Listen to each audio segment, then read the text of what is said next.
আমরা এখনো বুঝতে পারছি না যে আগামীতে আমাদের ফাঁসির কার্যে ঝুলতে হবে। আমরা ভুলে গিয়েছি আমাদের সেই 24-এর বিপ্লবের কথা। আমরা ভুলে গিয়েছি আমাদের সেই মায়ের কান্না। আমরা ভুলে গিয়েছি আমাদের সেই হাজারো ভাইয়ের শহীদের রক্তের সেই ঘ্রাণ। আমাদের অনুভূতি, আমাদের বেদনা, আমাদের কষ্ট উপেক্ষা করে সকলে ঐক্যবদ্ধ হওয়ার জন্য।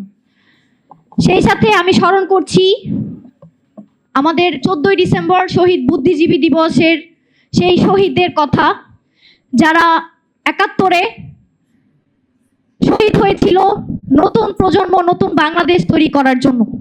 তাদেরকে আমরা ভুলে যাব না। এবং সেই সাথে আমরা স্মরণ করতে চাই আমাদের 24-এর বিপ্লবের শহীদেরা, আবু সাইদ, মুগ্ধ সহ হাজারো শহীদ ভাই ও বোনেরা। আজকে আমি আপনাদের মাঝে একটা ছোট্ট কবিতা আমার পার্সোনালি তৈরি করেছি, আমি একটু আপনাদের মাঝে উল্লেখ করতে চাই। কবিতার নাম শহীদ আবু সাইদ। 52 দেখিনি আমি, দেখেছি 24। হাত বেঁধে চল লড়াই করি, আসছে নতুন নোটিশ।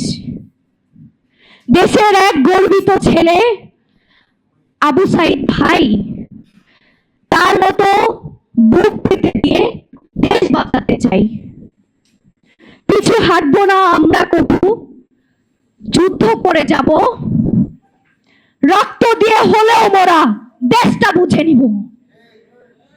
সেই সাথে আমার ছোট্ট একটি মেসেজ সকল শহীদ, আহত জনগণ, সাধারণ মানুষ, সাংবাদিক সহ সকল বাংলাদেশিদের কাছে।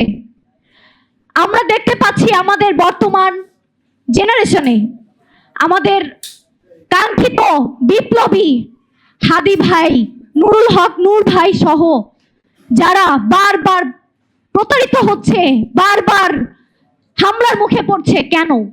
আমাদের কি প্রশ্ন হচ্ছে না? কারণ আমরা এখনো ঐক্যবদ্ধ হচ্ছি না। আমরা এখনো বুঝতে পারছি না যে আগামীতে আমাদের ফাঁসির কার্যে ঝুলতে হবে। আমরা ভুলে গিয়েছি আমাদের সেই 24-এর বিপ্লবের কথা।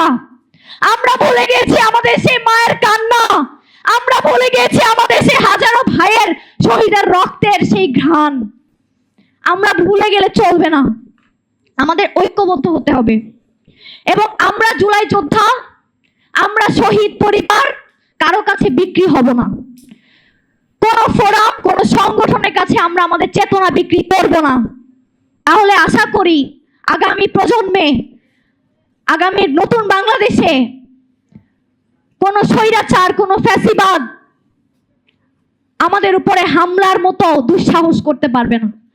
আসুন আমরা ঐক্যবদ্ধ হই।